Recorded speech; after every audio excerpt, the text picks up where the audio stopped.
ጤና ይስጥልኝ ክቡራትና ክቡራን ተመልካቾቻችን እንደምን አረፈዳችሁ። በመጀመሪያ መልካም ቀን እመኝላችኋለሁ። ልክ በሁለት ሰዓት ግን ጠብቁ።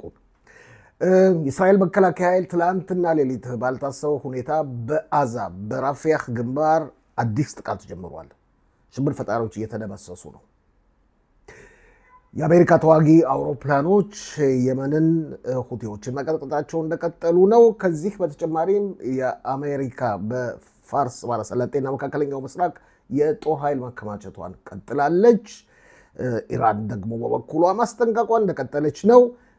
በሌላ በኩል ደግሞ የአሜሪካ ማዕከላዊ እዝ ዋና አዛዥ ጀነራል ኮሬላ ወደ እስራኤል ለጉብኝት መጥተዋል።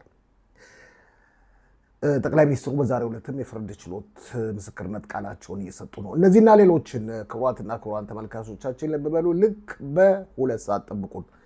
ባልደረቦቻችን ሰፋ ባለ ሁኔታም ዘገባ ይዘው ይቀርባሉ። ውይይትም ይኖረናል።